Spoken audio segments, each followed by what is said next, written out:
Hello there, and welcome to the 2026 Garage Awards, formerly the Golden Peas. This is the 8th consecutive year that I've been doing this. My name's Gerald. Thanks for tuning in, channel regulars, and if you are tuning in for the first time, I wanted to do a little quick intro here before we get to the ceremony to let everybody know what the hell this is and what they're watching. So like I said, for 8 years, me and my buddy Brian Loisauce, who you're going to see in a couple minutes here, host the events. We have a ton of presenters, and we hand out awards in 11 film categories honoring the year in film. This would be for 2025 movies. Now, when it comes to the nominees that you're going to see, those nominations were chosen by my nominations committee, which is made up of a group of my channel members, other film lovers, and award season junkies. They were able to choose from a short list. It was anywhere from like 20 names for performances up to 40 names when it comes to the movie categories. And they narrowed those down to get the nominees that you're going to see in those respective categories tonight.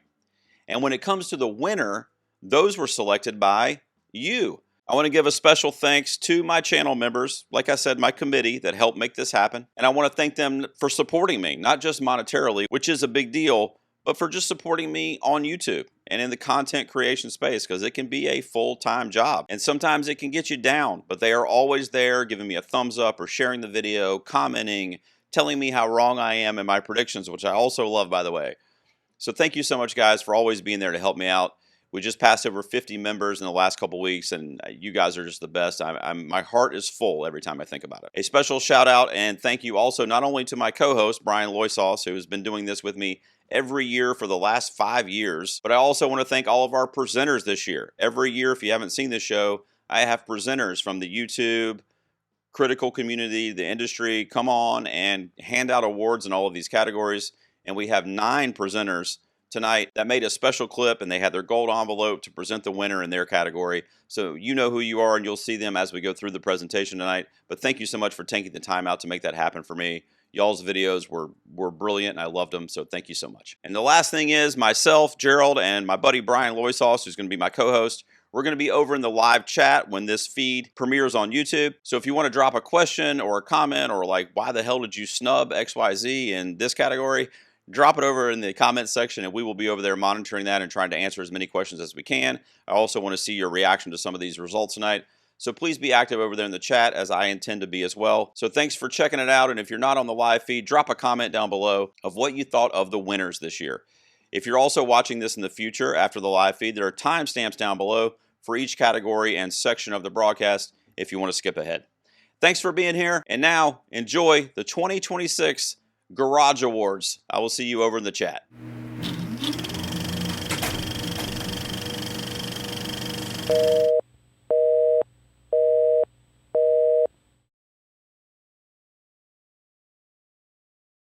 This is what power looks like. See my face? This some set it off shit.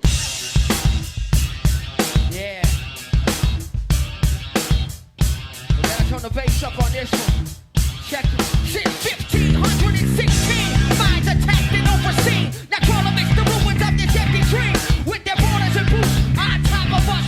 Pulling out on the floor of the toxic metropolis. But now face the fog, now blasting out your speaker. War to war, Maya, Mexica. They want you came to try to steal your name, but now you got a gun. And this is for the people of the sun. Who's coming back around again? This is for the people of the sun. It's coming back around again. It's coming back around again. This is for the people of the sun. It's coming back around again. It's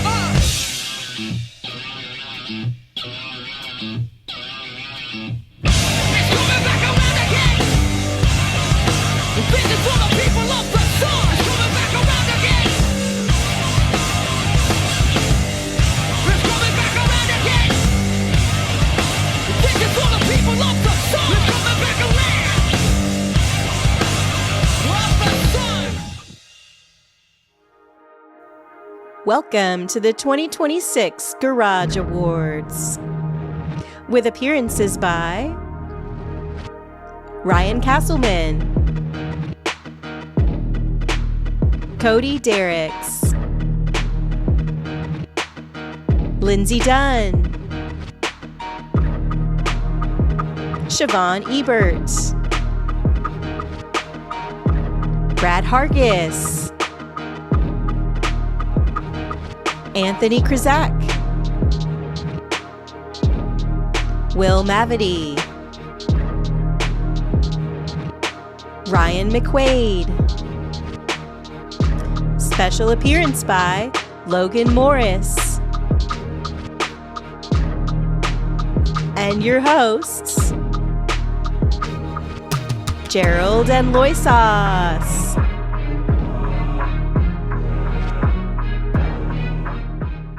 Ladies and gentlemen, welcome back to the Garage, and a very special edition out here in the Garage is the 2026 Garage Awards. As I said in my cold open there, it is what used to be referred to as the Golden Peas, but I had to leave that and put that aside because I'm not two peas anymore, so it didn't really make sense for me to have the peas. Brian Loisas is here. I can still call you Loisas, right? The God of podcasting. I can still do that. You can call me whatever you'd like. Thank you so much. I was messaging back and forth with you, Brian, before we came on to do it here, and this is the 5th year in a row that you've done it with me. This is the 8th year that I've done it, although the first few years were just kind of like written format, and because there was one year where I wasn't even podcasting when I did it, and audio podcast, but I've been doing it on YouTube. This is the 4th year, and you've been here for all of those.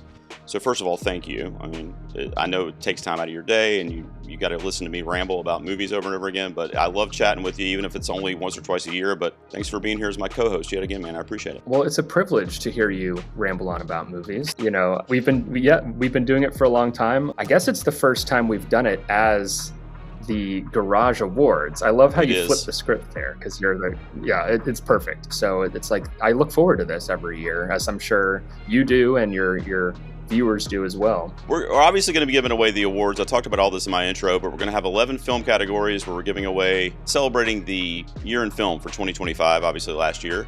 So I don't know if you saw my videos that I've been doing recently, wrapping up the year in film or whatever, but I did want to ask you, what did you think of the year overall? And you know what's nominated tonight, so you don't have to go into a huge thing, because I'm sure we'll be talking about some of them.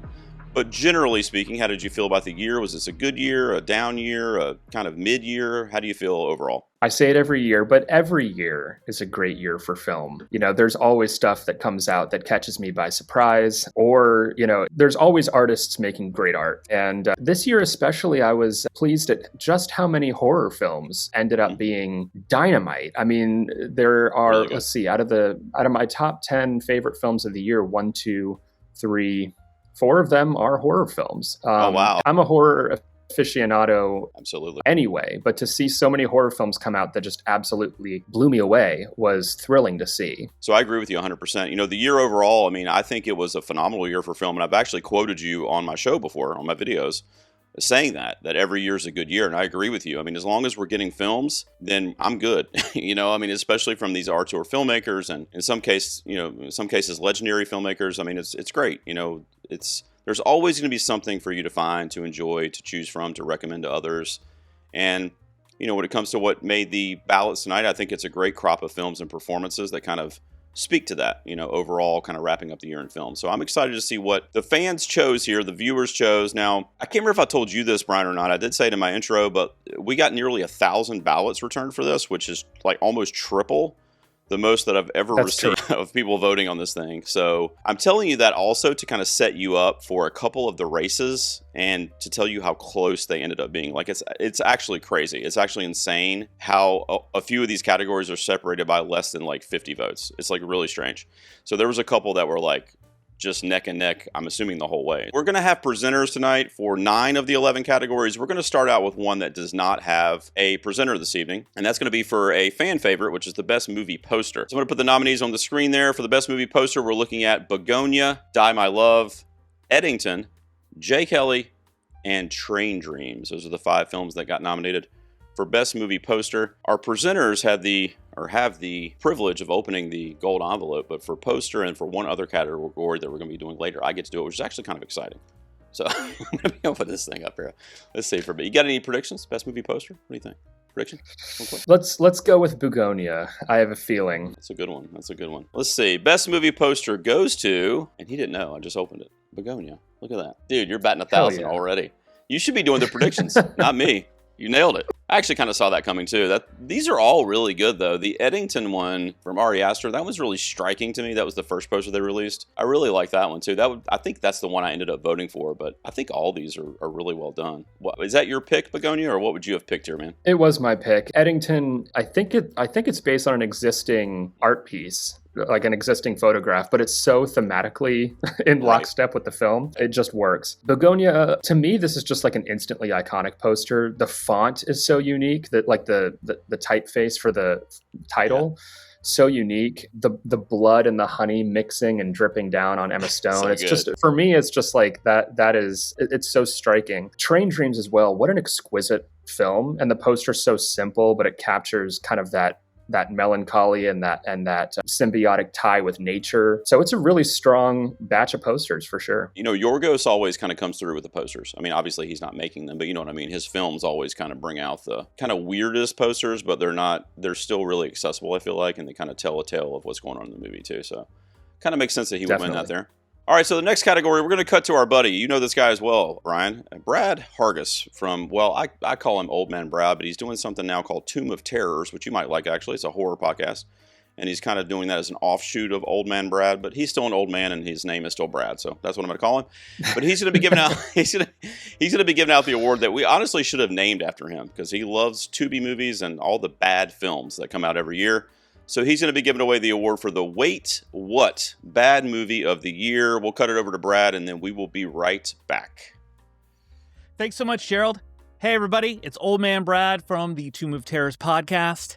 I am here to give you the nominees and winner for the Wait What Bad Movie of the Year that was voted on by you.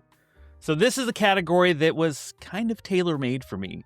I love a good bad movie. That movie that is so bad it's good. 1-star movie, 5-star entertainment. Something like Nutcracker Massacre or even Gerald's favorite, Cruel Jaws.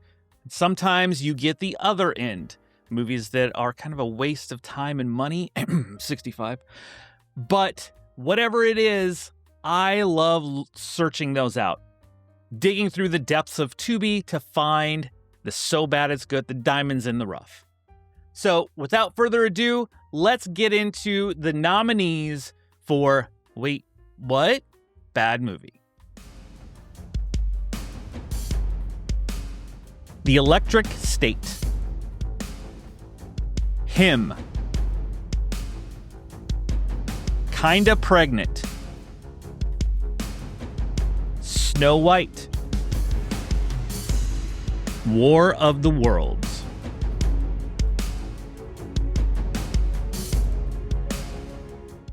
All right, are you ready to find out the winner of the Wait What? Bad Movie voted on by you? I have the envelope right here, the gold envelope. As you can see, it is still sealed, hasn't been opened yet. I have no idea who's going to win. Out of these, I mean, Him is the one that I enjoyed. I honestly haven't watched the others. Him isn't that bad. And the winner of the Wait What? Bad Movie is War of the Worlds. I'm not surprised by that. From everything I've heard about this movie, it's not great. And it's not one on my list that I am dying to watch. Let me just tell you that much. But there you go. The winner of the Wait What? Bad Movie, voted on by you. Let's send it on back to Gerald and Loy Sauce, and everybody enjoy the rest of the show.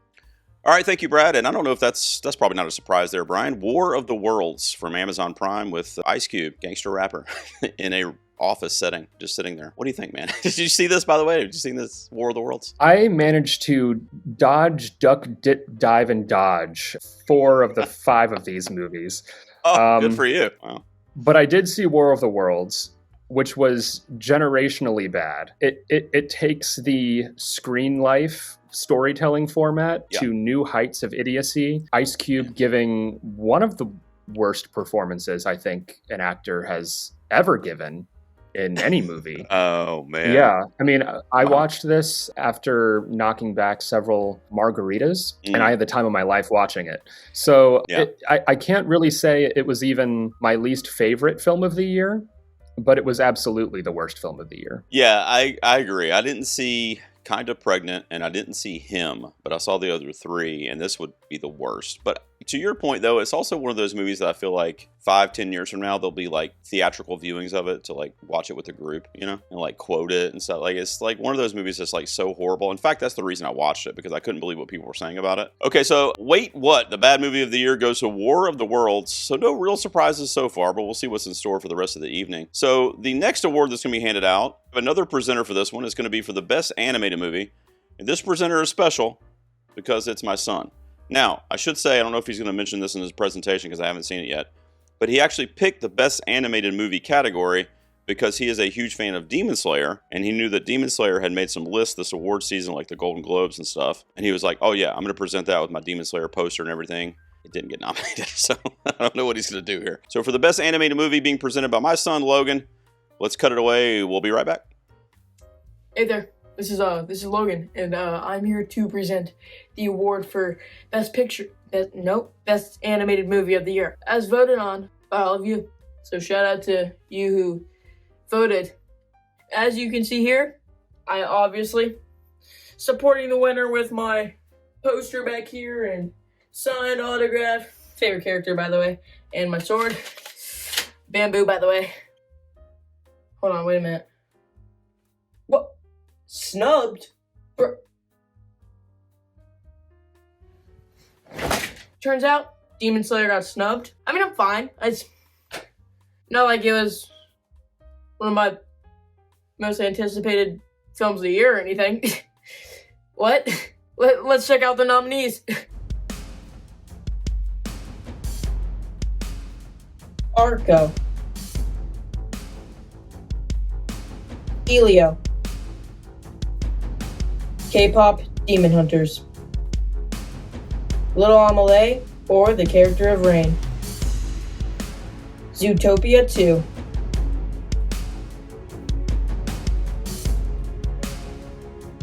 Wait till you see what I have. Boom! It's gold. Because awards are gold. Okay, anyways. The Garage Award goes to, for Best Animated Film, goes to, oh, this is long. This is like a receipt. K-pop Demon Hunters! Oh! Gonna be golden. Golden. I called it. Oh. K-pop Demon Hunters, let's go. Yeah. All right, so there we go. Keeping with the theme of not really being surprised, K-pop Demon Hunters. So something demon, I guess, I don't know, wins there. The Netflix behemoth. I love this thing. It made my top 25 of the year, actually.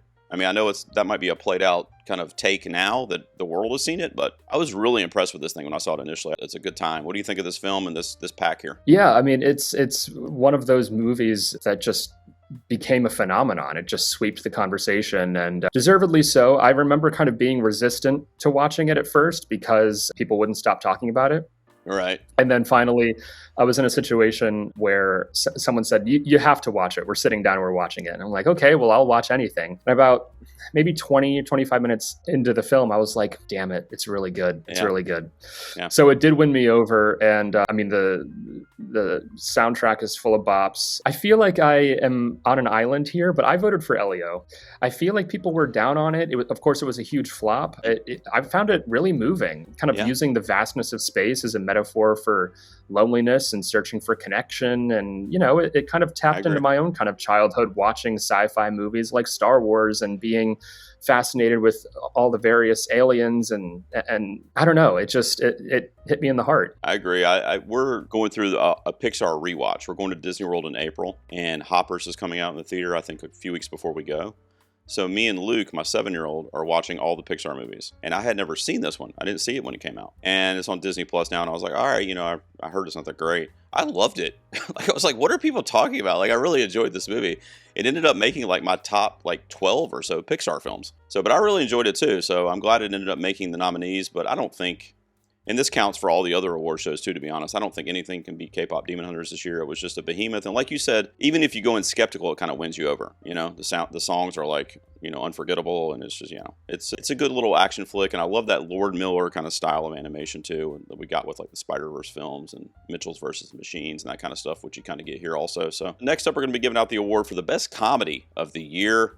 My buddy Anthony from the Jock and Nerd podcast, who loves award season again. He was into it a few years ago, and then he kind of got off, and then I went on their show, and now he's hooked again. He's texting me about the awards race and everything, so he's all about it, and I'm grateful for him for coming on this year to present the award for Best Comedy Movie. Take it away, Anthony. Hey, this is Anthony from the Jock and Nerd podcast, and I'm here to present the award for the best comedy voted on by all of y'all. Now, some would say that comedies are a dying genre within the movie theaters, but I don't think so. I've seen a crap ton of comedies in the movies this year and laughed at a bunch, especially these 5 nominees that are going to have the industry thinking otherwise. So let's look at the nominees for Best Comedy. Friendship, The Naked Gun, One of Them Days, The Phoenician Scheme, Twinless.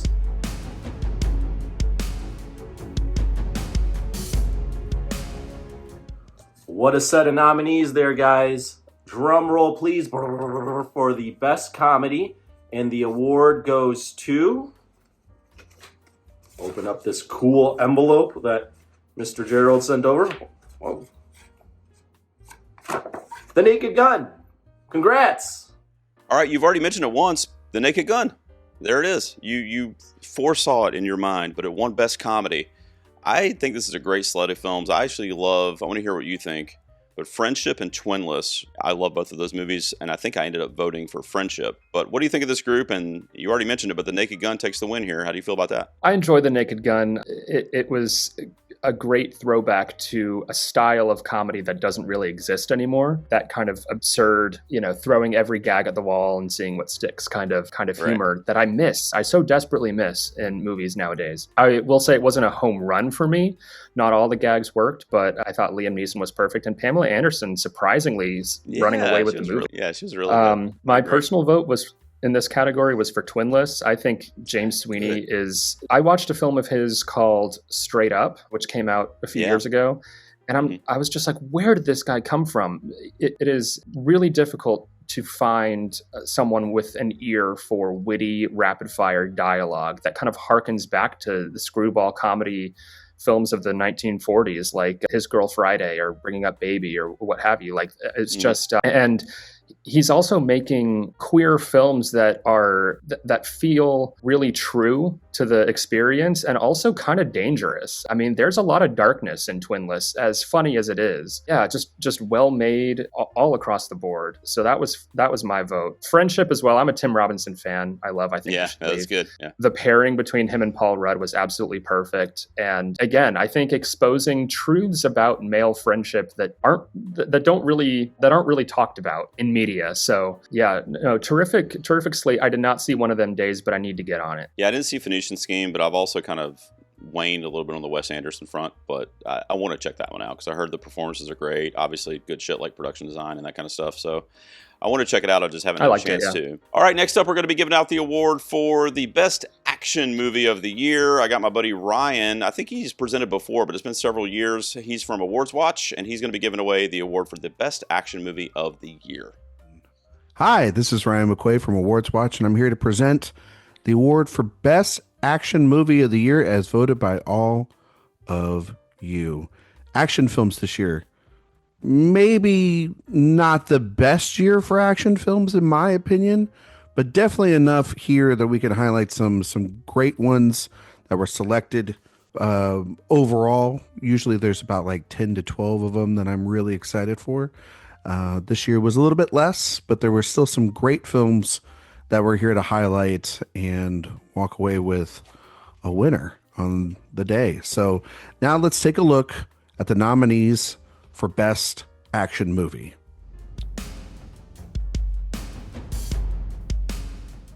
F1, the movie.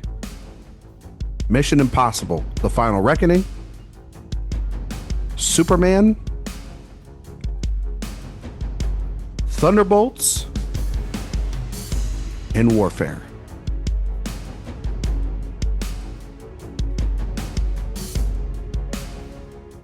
Okay. And the winner is opening in the envelope right now as we see it. F1. F1 the movie.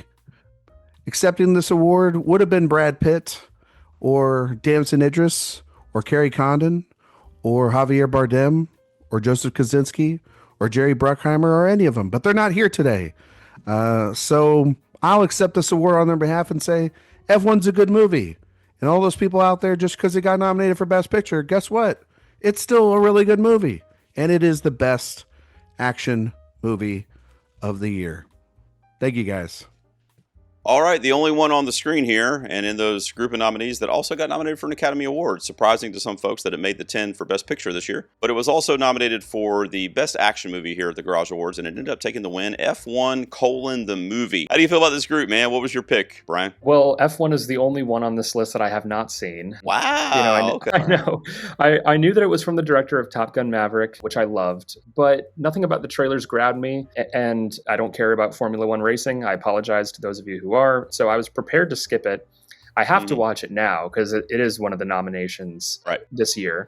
So I plan on it. I'm not necessarily looking forward to it, but I'm expecting it to be just fine. Yeah, it's good. It's and I'm sure you've heard the analogy, Maverick and race cars, which is a pretty fair analogy. There's not as much emotional character depth in F1 as there is in Maverick, in my opinion, with the legacy of that character that Tom Cruise is playing. We don't really get that here, and there's not really a lot of development to the characters. It's more so about the action and about the in-the-moment relationships versus any kind of historical stuff that you would see in a typical character arc or whatever. So that's missing, but when it comes to just thrilling spectacle, it's really, really good. I'm surprised that it made it over some other films for the Oscar, but whatever, here we are.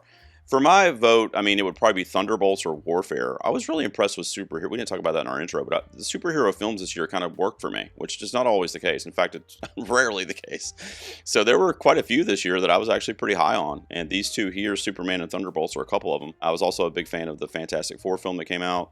So I would have liked to have seen those get thrown a bone there, but I guess I can't be surprised that it went to F1 here. Yeah, my vote went to Superman. I think James Gunn just gets it. I think it is an oasis in the Orwellian hellscape that we currently live in, to have a superhero that just exudes optimism and this kind of joy for humanity that I feel is just, I think we're kind of parched, starving for a superhero that we can believe in. Yeah. And so that was so refreshing, and it was funny and action-packed and all the rest of it.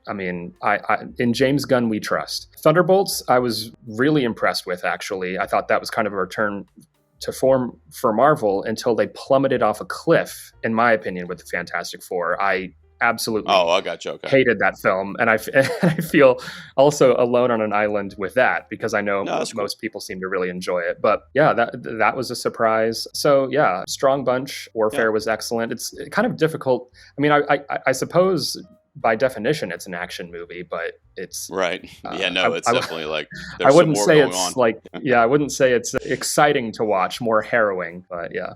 Man, it's a good group. But F1 the movie, congratulations, winning the Garage Award for Best Action Movie. Next up is a category that I know you're going to dig, and it's for Best Horror or Thriller. Now, you and I have done this, like I said, 5 years in a row, and it's always been Best Horror Movie. I did add Thriller this year because there were a couple that made the cut that I was like, am I going to get some flack for this? So we'll talk about that when we come back. But my buddy Cody from Next Best Picture is going to be giving away the Best Horror or Thriller Movie of the year. We'll be right back. Hi, this is Cody Derrick from Next Best Picture, and I'm here to present Best Horror. I think it was a pretty decent year in horror, and these nominees really represent the year in spooky and thrilling movies, so good choices there. So let's go to the nominees. Bring Her Back, The Long Walk, Sinners, The Ugly Stepsister, and Weapons.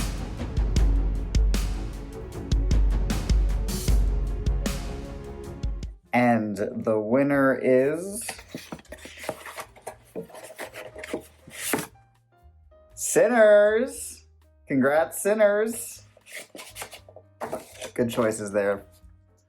Alrighty, there you go. Sinners, one of the frontrunners for the Oscar this year, actually. And it wins Best Horror or Thriller here at the Garage Awards. Still not really any major surprises, I would say, so far in the categories. It's all going kind of according to plan for the most part. I guess F1 was kind of up for grabs in action, but not so much in horror. I feel like this was probably going to Sinners, even though, like you said earlier, 2025 was such a stacked horror year that honestly Sinners would probably rank like maybe third here for me, behind Ugly Stepsister and The Long Walk, my personal preference. Oh, wow. And I definitely voted for Ugly Stepsister. I don't know if you heard, but that was my #1 film of the year in any genre. So that's where I'm at. But I do love Sinners, and I'm not surprised that it won here. What do you think about this group, man? I mean, I did not see The Long Walk, but otherwise I can't sniff at any of these nominees. I am disappointed that my second favorite film of the year, 28 Years Later, was not nominated. That one was divisive for some reason. I guess, I mean, I know Boyle has a very kind of bold and aggressive directing style, and I know the sentimentality didn't work for a lot of people, but that movie just knocked me on my ass. Also, surprising not to see Frankenstein, although we'll be seeing that later. I know that for a fact. So, I mean, I was really impressed with The Ugly Stepsister. There's a lot of really great gross out sequences in that film that have kind of deeper motivations than just grossing the audience out. Like, it definitely has a solid thesis and a twist on done to death story that is meaningful in today's day and age. As destined for classic status as Sinners is, I had to vote with my heart. As a straight ahead horror movie goes, I think Weapons has the edge. I just think that has a masterful balance of tone. It was my personal film of the year. And yeah, I mean, I think when I think of a movie that just plays on childhood fears that we all have in a way that is, you know, thought-provoking and unexpected and like genuinely shivery and creepy, it's Weapons for me all the way. So yeah, great group, and I'm in no way surprised, but yes, Sinners is on its way to being one of the classics, like you said. So good win there, not surprising win, but best horror movie goes to Sinners from Ryan Coogler. So congratulations there. Ooh, we're getting into the performances here. Okay, so we're gonna be looking at a new category. So every year, Brian, you know this, I add a category. When I initially started this, there was only like 6 categories. And I've been adding like 1 per year, and we're up to 11 now. So A Star is Born, the breakthrough performance of the year, which was suggested by several people. I decided to go ahead and add that one, and I already know that I'm going to do international feature next year. So that'll probably be the category that we add next year, or non-English language. I'm not sure how I'm going to phrase that or what the criteria is going to be there. But this year it is A Star is Born, the breakthrough performance of the year. Siobhan Ebert from Awards Obsession, my dear friend, is going to be giving that away, and she has a little clip here for you, and we will be right back. Hi guys, it's Siobhan from Awards Obsession. I am here to present the award for The Star is Born Breakthrough Performance of the Year as voted on by all of you. Now, this has been such an amazing year for film, and I'm so excited to be announcing the winner of this category, not only because we've had so many great films and like so many masterpieces, in my opinion, but also because it's spanned across different genres. We've had international films break through. We've had really awesome debut films from directors, and I think this kind of represents a good mix of all those things and why this year was so special. So without further ado, let's look at the nominees for The Star is Born Breakthrough Performance. Odessa Azion, Marty Supreme. And, you know, let's be good people. You realize I got that dog for free. Well, that's kind of the wrong way to look at it. Miles Caton, Sinners. The woman that I'm loving, she sure don't feel my care. We gonna make some money. Inga Ibzater-Lilias, Sentimental Value. Han sa ikke så mye, jeg tror kanskje han ville si det selv. Jeg spurte om du kom til å være der. Okay. Chase Infinity, One Battle After Another. Green Acres, Beverly Hillbillies, and Hooterville Junction! Okay! Who are you? Jacoby Jupe, Hamnet. I should be one of the players with a sword. Sword? Yes. And Ava Victor, Sorry Baby. I'm sorry that bad things are gonna happen to you.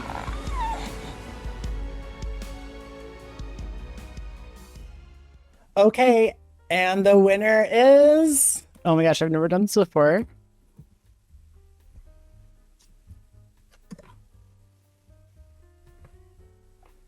Chase Infinity, one battle after another. All right, thanks so much there. So the one I was pulling for, although I love a lot of these performances, ended up winning, and that's Chase Infinity from one battle after another, easily one of the strongest films of the year overall, and she got left out. I don't know if you heard this, Brian, of the Oscar 5 for lead actress. Well, I suppose that Chase Infinity will have a long and successful career ahead of her where she could have plenty of opportunities to be nominated for and win that Oscar. I think she dominates this film. I mean, to kind of upstage Leonardo DiCaprio and Sean Penn and Benicio del Toro and all these powerhouses and really kind of be exactly what this category is for, the breakthrough of that film and the breakout role. I thought it was one of the more memorable performances of the year for sure.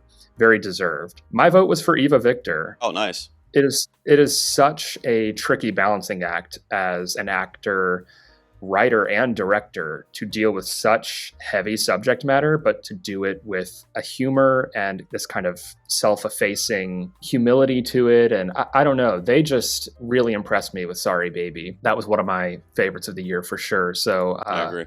That was my personal pick. But also I have to shout out Jacoby Jupe, one of the best child performances I've seen this past decade, maybe ever. So there's one particular scene that continues to haunt me, and I'm sure you know exactly which one it is. But yeah, really strong lineup here. Yeah, so good. I mean, it's crazy to me.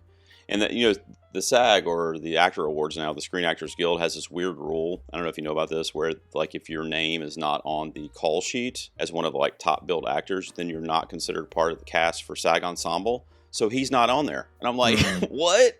Like, how could you like give that movie that He's award? The title and character, not be on there. Yeah, so it's some weird like loophole clause or whatever. But yeah, he was so good in that. I loved Odessa Zion and Marie Supreme. She stole that movie, in my opinion, much like Chase stole One Battle. Inga was my favorite performance in sentimental value. So I mean, it's like weird that all my favorite performances from these movies are like breakthrough roles that not a lot of people knew about them before those films, So, but yeah, Chase Infinity wins for One Battle After Another. Not as surprising, but I was telling you, it was a bit of a gap from first place to second place, but there was only 0.3% of the votes but in the second place. It was Miles Caton and Inga, Ib's daughter Lilia's from Sentimental Value, were the 2 and 3, and they were separated by like less than 0.5%. So, my gosh. Tight category, but a good group. Probably hard to cast a vote for just one of those guys, but yeah, that's what we're looking at. So congratulations to Chase Infinity. The Oscars didn't come through, but we got you. She's probably like, great, thanks. So we have 4 more awards on the night. Director, the 2 acting performances, which are for male and female, and then of course the best movie of the year. We're going to take a break from the presenters because Brian and I are going to give out the award for the best director of the year. Brian's going to read the nominees for us, and then since I have the envelope here and we're unfortunately 5 or 6 hours apart from each other, I'll just open it. So I wish we were close. I wish we were closer.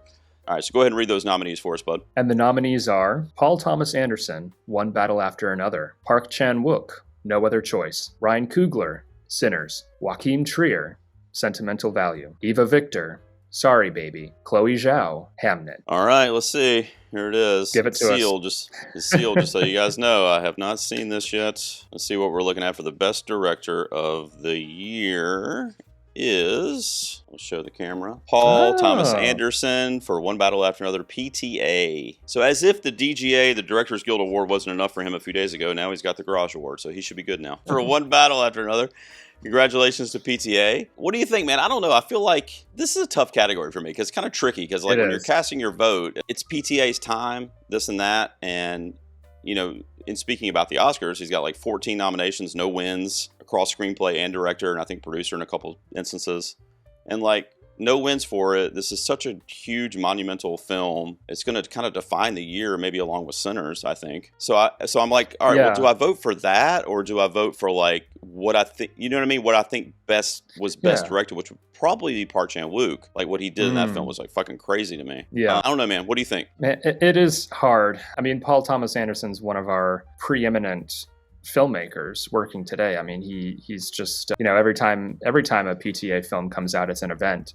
And One Battle After Another is a really strong directorial effort from him. Probably the most I've enjoyed one of his films in a while. Okay. However, it was not one of my favorite films of the year. I think the direction superseded the screenplay for me. You know, I wouldn't necessarily bat an eye if it won Best Picture, if you know, but I personally voted for Ryan Coogler for Sinners, and the reason why is because the last 15 to 20 minutes of the movie, including the mid-credit scene, which kind of brings everything together, exquisite, immaculate. I mean, how he managed to wrangle all these different genres, you know, period piece, character-focused drama, supernatural home invasion thriller, musical, and just kind of like blend it all in a way that felt so daring and organic. I don't know. I just, for me, like, Sinners, like I said, Sinners is one of those movies that people are going to be watching and talking about for years to come. To your point, there were moments in No Other Choice where I literally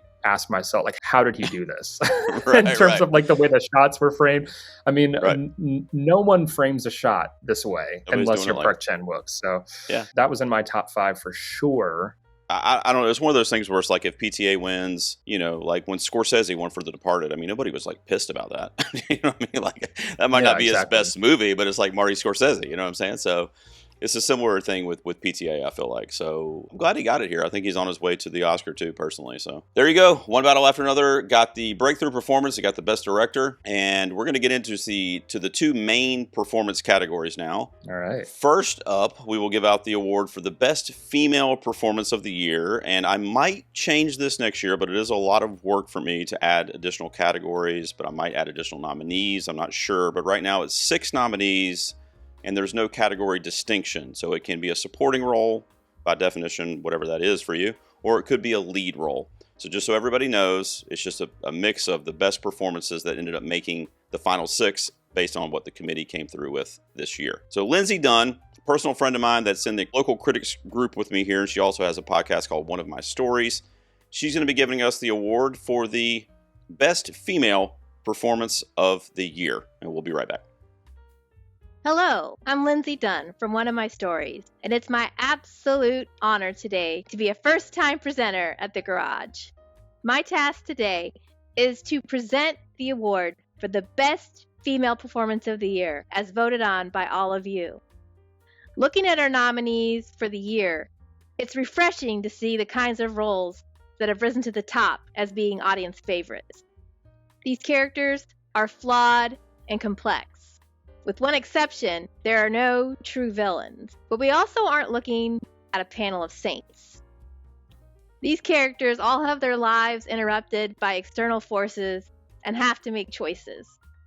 We may not always agree with the choices they make, but they're never boring. They are mothers trying to raise children while still keeping a unique identity, daughters having to deal with the decisions that people have made long before them. Women at work, brokering a negotiation that may just save their life. And then we have Aunt Gladys. She's the outlier. And now, let's take a look at the nominees for Best Female Performance. Jessie Buckley for Hamnet. I see you in London working with your father. Rose Byrne for If I Had Legs, I'd Kick You. Don't fucking call me mommy. She thought we were gonna die. Don't fuck with me about my child's safety, huh? Ariana Grande for Wicked for Good. Do you think I like hearing them say those awful things about her? I hate it. Chase Infinity for One Battle After Another. I didn't ask for this. That's just how the cards were rolled out for me. You don't roll cards, it's dice. Bob, just with that, okay? Grow up. Amy Madigan for Weapons. I want you to promise that you will not tell a living soul that I am here or that your parents are resting like they are. Do you hear me, Alex? Emma Stone for Begonia. Just remembering, we are running a business here, so let your conscience guide you kind of thing. Yeah? Good? I'll definitely let them know. Great. New era.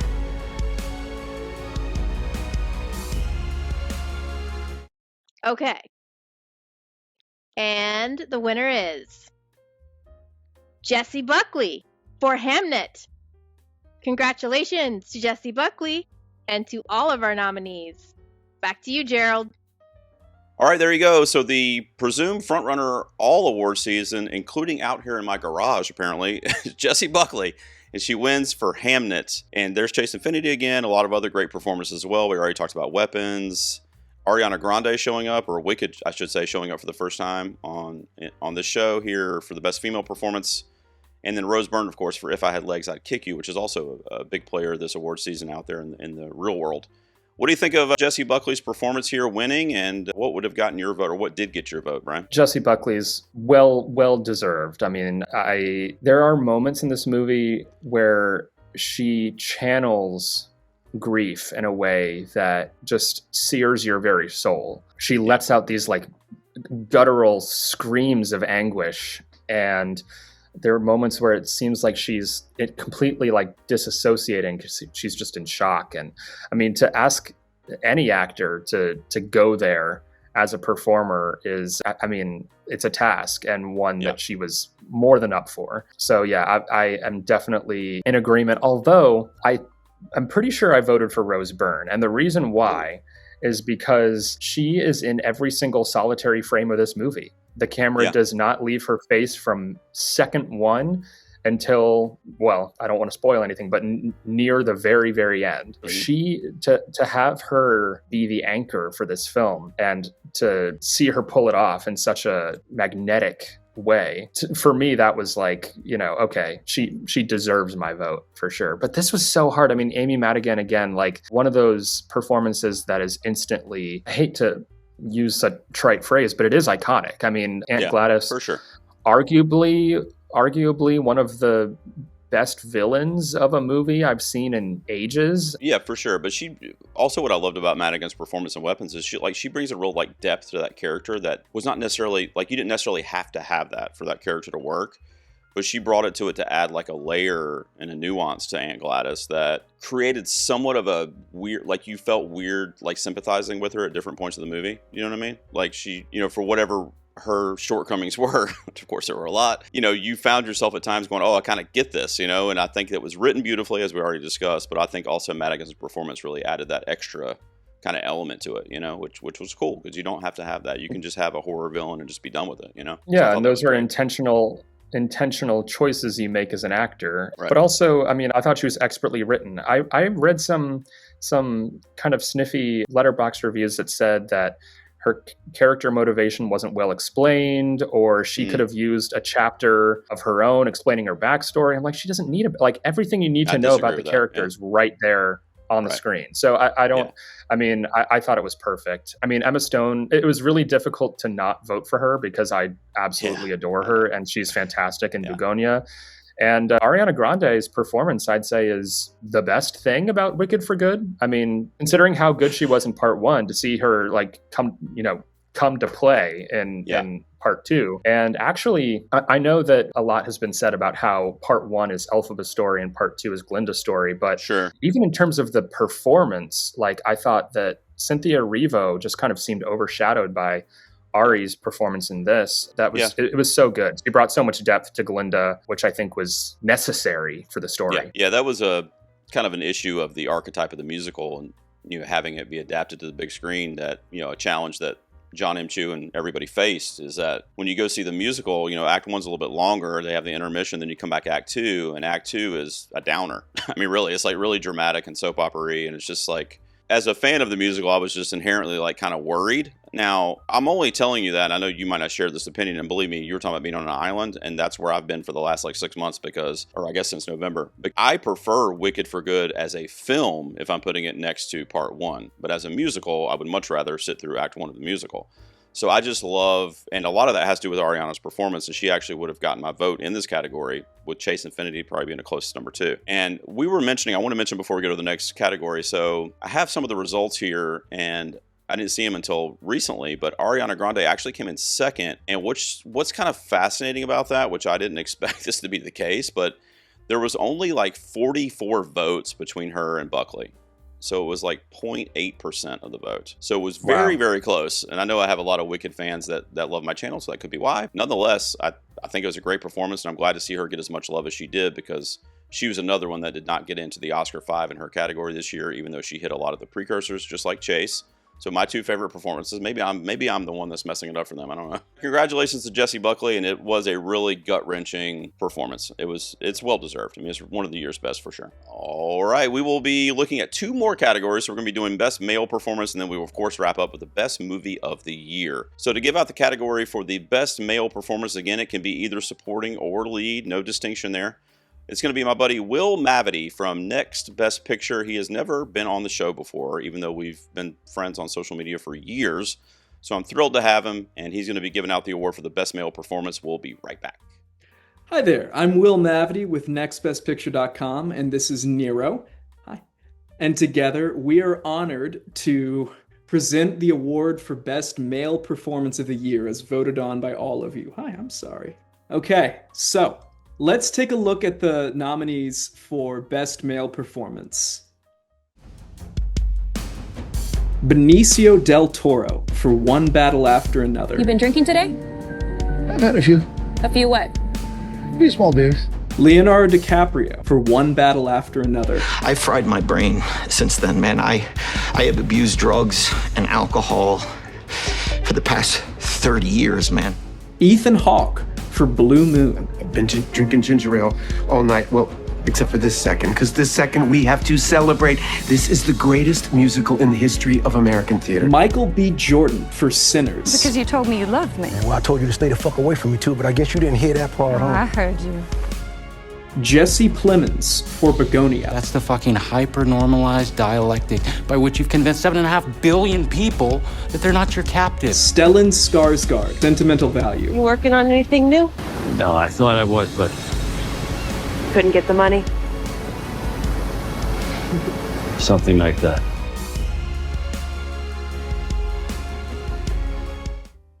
All right, Nero, do you want to do the honors?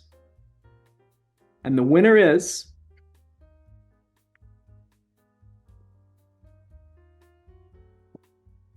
Nero, who does this say? Yeah? Do you not like the winner? The winner is Leonardo DiCaprio for One Battle After Another. All right, so I don't know what you think, Brian, but Leonardo DiCaprio winning the best male performance for One Battle After Another. I'm starting to see a bit of a trend with that film here. What do you think, man? One Battle getting a lot of votes. Leo, I mean, he's one of our greatest living actors, but I don't know. Yeah. What do you think? What did you vote for here? Who would you vote for? So I voted for Jesse Plemons. And that's good. The reason why is because he has to. There's so many dimensions to the role that he brings in spades. He has to be sympathetic. He has to be repulsive. I mean, there's so many shades to his character. Yeah. It's a tragic character. He's ostensibly the villain of the movie. It's just a performance that has so many layers to it. It's such a difficult category too because I mean, these are all great performances in their own way. Yeah. But based on what was asked of the actor, based on what how the character was written, I thought Jesse Plemons just absolutely ran away with this category, in my opinion. Yeah, that's a great one. And, he is very, real in the role, too. Like, you believe him, you believe that kind of conspiracy theorist mindset and the paranoia, and it all comes across flawlessly, I think. For me, it would probably be Michael B. Jordan or Ethan Hawke. I mean, Ethan Hawke really impressed me in that role, and he always does, but First Reform might beat it out a little bit in terms of my favorite of his, but I love when an actor, turns me on to a new subject, and I owe it to the performance that I saw or the movie that I saw, and I feel like he did that with Lorenz Hart in Blue Moon, which is a name that I knew, Rodgers and Hammerstein, and I knew of it, but I wasn't I didn't know any of the details that we saw in the movie or that happened after the movie. Yeah, that's another movie where you're with his character for the entire runtime.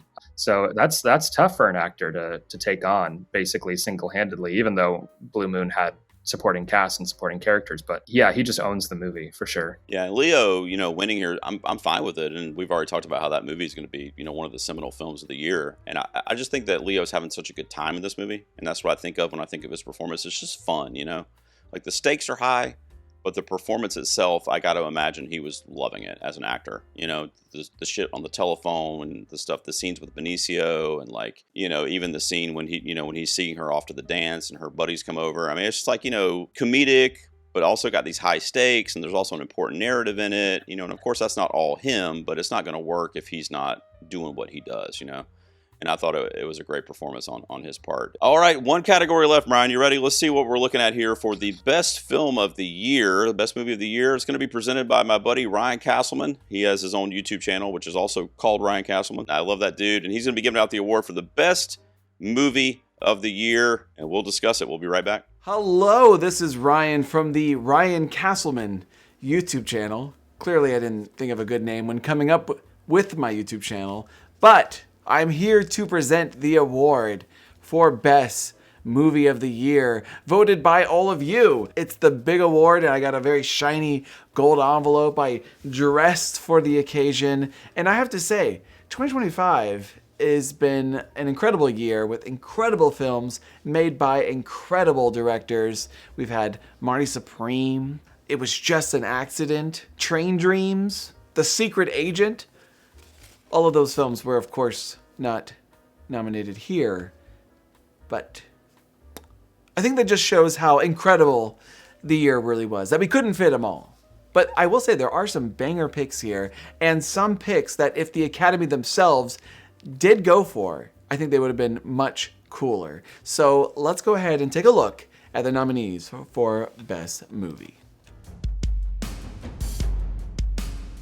Bugonia, Frankenstein, Hamnet, No Other Choice, One Battle After Another, Sentimental Value, Sinners, Sorry Baby, Weapons, and Wicked for Good. Wicked for Good? That got nominated? Really? Okay. And the winner is... this is actually kind of exciting. Okay, here we go. And the winner is, for Best Movie... Oh boy. I've never done this. This is very exciting, actually. Oh! One Battle After Another, my favorite film of the year. How exciting. Look at that. Lovely. One Battle After Another. You have won the Best Movie Award. Rightful winner, if you ask me. I think it's typically customary that I'm supposed to send this to the winner, but I'm keeping this. I'm framing that. But congratulations to One Battle After Another. Viva la Revolution. All right, Brian, there you go. Our final category that we get to discuss any of these movies on the screen here that maybe we haven't touched on quite yet. But the winner, which I kind of saw coming based on the way the night was going, One Battle After Another from Paul Thomas Anderson wins the Best Movie of the Year here at the Garage Awards 2026. Last year was Dune Part 2, which is similarly like an epic film that, you know, Denis Villeneuve, our big-time filmmaker. So One Battle is the winner this year. We've already kind of talked about One Battle, but looking at this screen, well, first of all, are you surprised by the result? And second of all, what do you think, like on this screen at least, is like the representation? Like this is the movie of 2025, even if maybe it's not your personal favorite. Or if it is, that's cool too. What do you think? Oh my goodness. Well, many of these movies ended up on my personal top 10 favorites of the year list. You know, Frankenstein, Hamnet, No Other Choice, Sinners, Sorry Baby, Weapons. I mean, these are movies that I think are just outstanding. So I'm really pleased to see all of them nominated. One Battle After Another, again, I understand its win. For sure. I mean, it's PTA definitely, he kind of paints a volatile portrait of the America that we're living in right now. The strokes are a little cartoonish, but it definitely does feel like he's hitting the zeitgeist of where we are as a country, how kind of divided we are, and how important it is to kind of, you know, keep fighting and teach the next generation to keep fighting for a brighter future. And I think that is an important thing to keep in mind in times like these. So yeah, I'm not at all surprised at its win. I mean, again, my personal choice was Weapons. I think Zach Cregger was just cooking with gas with this one. The film that stands out for me here is Wicked for Good, which I know you've said you have a lot of Wicked fans in your audience, and that's awesome. I'm a Wicked fan myself. But yeah, to me, like the flaws of Act 2 become more apparent when stretched out to feature length. You know, I'm glad that we have kind of a true adaptation of Wicked. They didn't try to cut out huge swaths of the material and get rid of songs and, get rid of material that we all love from the musical, because it is so kind of ingrained in pop culture. But I thought that part 2 was an opportunity to fix some of the flaws of the stage show. And not only that, but to me, like the filmmaking, there was a disconnect for me. Part 1 seemed to have a flow, a rhythm, a snappy kind of like transitions from one scene to the next. And there are so many scenes in Wicked for Good that I just felt like, where is that energy? So for me, unfortunately, as a film, it was a step down, and that's where we disagree. It be what it be. I was a big fan of it, but I also get that I'm on an island for the most part. So I've had this argument before, so I completely understand. Love what you love. It's all good. Yeah, exactly. Yeah. But nonetheless, it doesn't matter anyway, because One Battle After Another is the best movie of the year, according to the viewers and fans of the Garage on this year's Garage Awards. Last thing I want to do, Brian, we do every year, is I want to give you the opportunity, just a minute or two here, to shout out a couple titles that you don't think have been getting enough mentions this year, movies that were some of your favorites that you're not seeing show up on year-end lists or award shows or whatever. And then I have a couple as well. So what are some movies that you think people should look up from 2025? Oh man, there's several. I mean, Come See Me in the Good Light, just a achingly beautiful documentary about poet Andrea Gibson and their struggle with cancer. The Day the Earth Blew Up, a Looney Tunes movie, that was one of my favorites of the year, that got completely buried by Warner Brothers. And just like, I don't know, I think they need to take better care of their foundational properties. I mean, you think of Looney Tunes, or you think of Warner Brothers, you think of Bugs Bunny next to that shield. Loved that. Escape from the 21st Century, this kind of absurd time travel comedy from China, really creative and heartfelt. I'm not seeing a lot of flowers for Wake Up Dead Man and Knives Out Mystery, but Rian Johnson, it's one of the more spiritually affirming films I've ever seen. It's arguably the best of the 3 Knives Out movies. I think the argument could be made, and just really damn good. And then it's nominated for Best International Film, but I wanted to give a shout out to Seurat, Spanish film that I would not recommend anyone look up anything about it, but be prepared to have it ruin your day. It's an existential nightmare. It has an exhilarating score. Yeah. So those were some films that I think kind of flew under the radar this year. The couple I want to shout out that I've talked about on the show before, but a movie called Ephus. I don't know if you're familiar with that one, but it's from director Carson Lund, and it's got the like quirky kind of deadpan humor of like a Napoleon Dynamite, but it just follows these kind of middle-aged dudes who are a group of friends that have been playing like this rec league baseball at their local ballpark, and it's getting shut down to put in like a parking garage in a shopping mall, and it's going to be torn down. So it kind of ties in elements of nostalgia and just kind of detaching from things that we love in life and moving on from them. And it also has baseball in it, which I'm a huge baseball fan, so I love that tie-in. And then the other one is a little film called The Assessment, which is a futuristic kind of apocalyptic sci-fi film starring Elizabeth Olsen and Alicia Vikander. And it's a future where there's this kind of like perfect utopia, but they won't let you have children or, get pregnant without first being assessed by the government appoints an assessor to you for 7 days. And they basically grade you to decide whether or not you can bring a new life into this utopia. And Alicia Vikander plays that assessor with the clipboard and the whole thing. Elizabeth Olsen and Hamish Patel is her husband, and they're the couple that want to have a baby. And Alicia Vikander's there to grade them, and that's like the setup. But throughout those 7 days, Vikander acts as a child to see how they react. It's like a role play situation. So she'll so the first couple days, she's like a 5-year-old. So they'll like feed her in a high chair, and she'll like throw her food and like tantrums and stuff. And then, it gradually, goes through the things. She's like a 12-year-old, and they have company over for dinner. And so it's like really, really dedicated and crazy performance from her. One more film I want to mention that I was going to mention when we talked about Best Comedy. I'm disturbed to not see it nominated, but Splitsville. That's a good one. Slapstick comedy is back. I love that one. Yeah, it was good.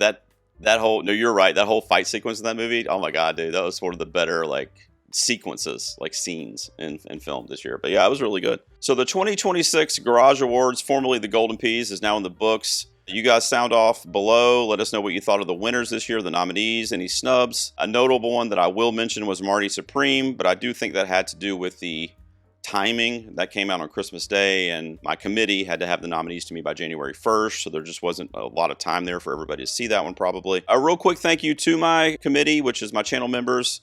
You know, they get to select the nominees this year. I didn't have anything to do with it. I just compiled the results after the votes came in, and they picked all the nominees from a short list that I came up with of about 40 movies, and then they went through and picked and narrowed it down to what you guys saw on the presentation today. If you are interested in that, we're going to do that every year for the foreseeable future, and there's a lot of other cool perks as well.